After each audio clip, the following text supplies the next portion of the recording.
Strength and splendor are her garments, and she rejoices in time to come. Well, good Sunday morning, folks. I was out riding a few days ago, just after sunrise, and there was a coolness in the air that reminded me that summer won't last forever. The fields were quiet, the roads were mostly empty, and for a little while it felt like the whole world was just waking up.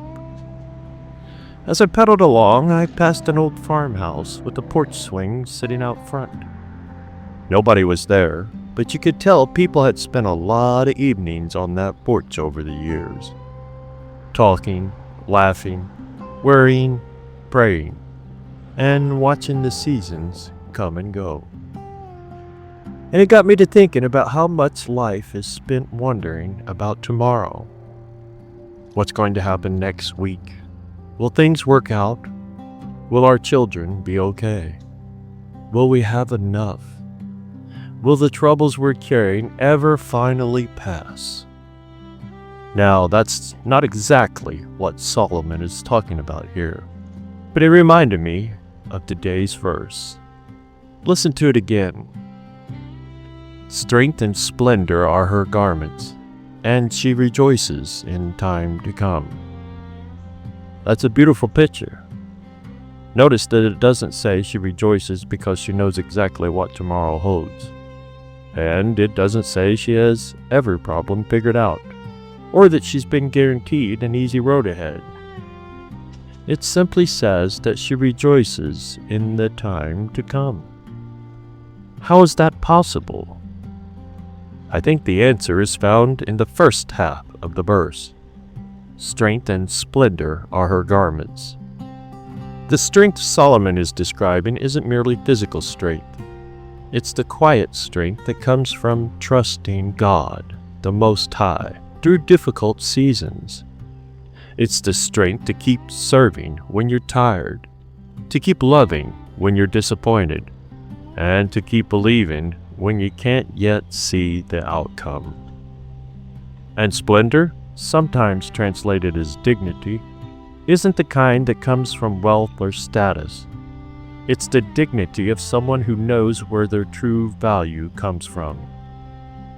The world tells us to find our identity in success, in possessions, in recognition, or the opinions of other folks. But all those things can disappear almost overnight. The wisdom of Scripture points us somewhere else. It points us back to the one who doesn't change. I think that's why this verse speaks about rejoicing in the future. The person who trusts in God Most High doesn't have to face tomorrow alone.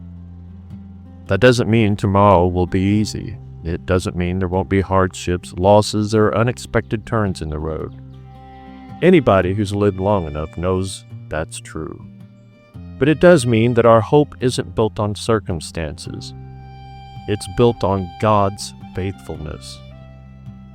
You know, when you're riding a bicycle early in the morning, sometimes you can only see a little bit of the road ahead. Maybe there's a bend in the road or a hill blocking your view. Regardless, you just don't know what's around the next corner. But you keep pedaling anyway. Not because you know everything that's ahead, but because you trust the road beneath your tires and the one who gave you the strength to ride it. Life is a little bit like that.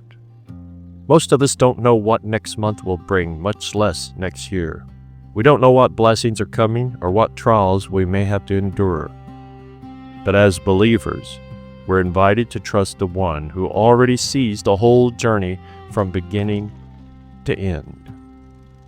So, on this Sunday morning, before the busyness of the week begins again, take a moment to reflect on where your confidence comes from. Is it rooted in your plans, your abilities, your circumstances, or is it rooted in God Most High? Because when our hopes rest in Him, we can look towards the future, not with fear, but with confidence. Not because we know what tomorrow holds, but because we know who holds tomorrow. Strength and splendor are her garments, and she rejoices in time to come. May that be true of us today on this Sunday. May we walk into the coming week clothed in strength, dignity, and trust in the faithfulness of God the Most High. Thanks for joining me here this morning, my friends and family, and anyone else who might be riding along on this Sunday morning. I hope everyone had a restful, relaxing, and rejuvenating Shabbat, and I hope you have a blessed and beneficial Sunday. Until next time, Abba willing, Shalom, Shalom.